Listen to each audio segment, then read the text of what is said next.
Hello students, welcome to EduMantar. Today we are going to discuss previous year question of JEE Main Physics. आइए देखते हैं question को. All the graphs below are intended to represent the same motion. One of them does it incorrectly. Pick it up. तो चार graph दिए हुए हैं, इनमें से एक इनकरेक्ट है जो मिस सिंक्रोनाइज्ड है और बाकी आपस में सिंक्रोनाइज्ड है. तो ये क्वेश्चन जेईई मेन 2018 का है और क्लियरली दिखाई दे रहा है काइनेमेटिक्स टॉपिक का है. सब topic is motion in 1D और सिंपल फॉर्मूले आपको पता होने चाहिए, बेसिक डेफिनेशंस जैसे A equal to dv by dt या v dv बाई ds और v equal to ds by dt. Graph को रीड करना आना चाहिए, बेसिकली 2 पॉइंट्स, वैल्यू रीड करना ग्राफ में और ग्राफ में स्लोप का मतलब समझना. ठीक है, तो आइए स्टार्ट करते हैं इस क्वेश्चन को. इन चारों ग्राफ्स में तीन ग्राफ कर्वीलिनियर दिख रहे हैं और एक ग्राफ मुझे दिख रहा है स्ट्रेट लाइन. तो मैं सिंप्लिसिटी के लिए सबसे पहले फोर्थ ऑप्शन को सेलेक्ट कर रहा हूं जो कि स्ट्रेट लाइन ग्राफ है. और स्ट्रेट लाइन ग्राफ अगर वेलोसिटी टाइम का बनता है तो definitely acceleration must be constant. Fourth option को देख के पता लग रहा है कि एक्सेलरेशन कैसा है, नेगेटिव है. तो मैं एक काम करता हूं, अगर एक्सेलरेशन कांस्टेंट है और नेगेटिव है तो एक नोन एक्सपेरिमेंट सेलेक्ट करता हूं जिसके साथ फोर्थ को सिंक्रोनाइज करूंगा और फिर उस एक्सपेरिमेंट को मैं फर्स्ट सेकंड थर्ड ऑप्शन से सिंक्रोनाइज करने की कोशिश करूंगा. कौन सा केस मैं सेलेक्ट कर रहा हूं, देखिए एक पार्टिकल को यू स्पीड से अपवर्ड डायरेक्शन में थ्रो किया गया. पार्टिकल ऊपर जाके वापस प्रोजेक्शन पॉइंट तक आएगा.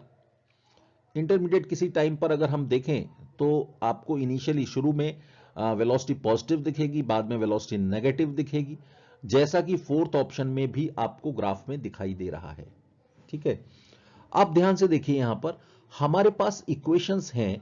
एक्सेलरेशन जब भी कांस्टेंट होता है तो s equal to u t plus half a t square plus half a t square और दूसरी इक्वेशन है v square equal to u square plus 2as.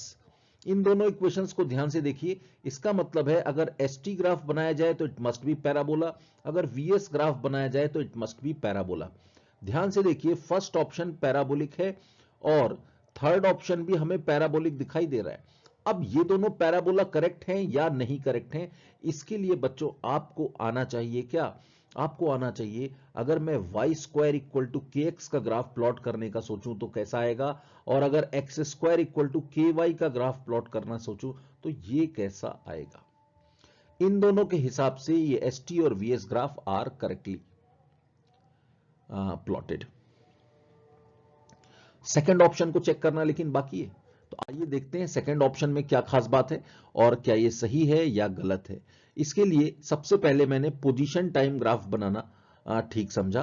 तो सबसे पहले ड्रॉ करते हैं position time graph third option का, और पोजीशन टाइम ग्राफ मैंने ऐसा ड्रॉ किया है. अब ध्यान से देखिए, अगर जो एक्सपेरिमेंट मैंने लिया जो कि फोर्थ से सिंक्रोनाइज्ड है, थर्ड से भी सिंक्रोनाइज्ड है, उस एक्सपेरिमेंट को जरा ध्यान से देखें. अगर मैं कोई एक इंटरमीडिएट ये वाला पॉइंट लेता हूं और ये वाला पॉइंट लेता हूं, या P पॉइंट लेता हूं और ये पॉइंट लेता हूं, तो इनिशियल से P पॉइंट तक, इनिशियल से P पॉइंट तक जैसा डिस्प्लेसमेंट है वैसा ही डिस्टेंस ट्रेवल्ड आएगा, क्योंकि लगातार डिस्प्लेसमेंट भी बढ़ रहा है और लगातार डिस्टेंस ट्रेवल्ड भी बढ़ रहा है. लेकिन P के बाद मान लो P से इस पॉइंट तक की जर्नी की बात की जाए और इनिशियल से डिस्प्लेसमेंट मेजर करें अगर हम, तो जब P से इस पॉइंट तक पार्टिकल आता है तो डिस्प्लेसमेंट का मैग्नीट्यूड कम हो रहा है. फॉर एग्जांपल, इनिशियल से P तक का डिस्प्लेसमेंट इतना बड़ा एरो है और इनिशियल से इस पॉइंट तक का डिस्प्लेसमेंट इतना छोटा एरो है. तो आप ध्यान से देखिए कि P से इस पॉइंट के बीच में डिस्प्लेसमेंट जितना कम हुआ है, डिस्टेंस ट्रेवल्ड उतना ही बढ़ गया होगा. इसका मतलब है कि अगर मैं यहां पर एक मिरर ड्रॉ करता हूं, अगर मैं यहां एक मिरर ड्रॉ करता हूं तो आगे वाले कर्व की मिरर इमेज का ग्राफ जो बनेगा वो डिस्टेंस ट्रेवल्ड वर्सेस टाइम का ग्राफ होना चाहिए. तो सेकंड ऑप्शन को ऐसा बनाना चाहिए था अगर हमारे एक्सपेरिमेंट या फर्स्ट और फोर्थ ऑप्शन से सिंक्रोनाइज करना था. लेकिन हम जरा देखें कि क्या सेकंड ऑप्शन इससे मैच कर रहा है, बिल्कुल नहीं. तो सेकंड ऑप्शन इनकरेक्ट है. फर्स्ट मैच कर रहा है फोर्थ से, थर्ड मैच कर रहा है फोर्थ से, और फोर्थ, फर्स्ट, थर्ड तीनों आपस में मैच कर रहे हैं। सेकंड ऑप्शन मिसमैच है, मिससिंक्रोनाइज्ड है, तो आंसर हमें सेकंड मार्क करना है। ठीक है बच्चों, अगर आपको यह वीडियो समझ में आ गया, बहुत अच्छी बात है। नहीं समझ में आया तो क्या रीजन हो सकता है, मेरी तरफ से रिकमेंडेशन है आप इन 3 पॉइंट्स पे अगर एक बार थोड़ा रिवीजन करके फिर से वीडियो देखते हैं तो आपको डेफिनेटली प्रॉफिट होगा, आप ज्यादा चीजों को समझ पाएंगे। तो देखिए पहला पॉइंट क्या है, वेलोसिटी टाइम ग्राफ को डिस्प्लेसमेंट टाइम ग्राफ और एक्सेलरेशन टाइम ग्राफ में कैसे कन्वर्ट करते हैं, इसे आपको रिवाइज करना है। Acceleration time graph area under the curve change in velocity देता है, velocity time graph area under the curve displacement देता है, और डिस्टेंस ट्रेवल्ड ग्राफ को वेलोसिटी टाइम ग्राफ की हेल्प से कैसे बनाया जाता है। इन 3 पॉइंट्स का बच्चों रिवीजन करिए, डेफिनेटली आपको आगे फायदा होगा। ठीक है, तो अगर ये वीडियो आपको पसंद आया तो लाइक करें, शेयर करें। कोई कंफ्यूजन है, कोई डाउट है, अच्छा लगा, खराब लगा, नहीं समझ में आया, आप कमेंट पर डेफिनेटली लिख सकते हैं।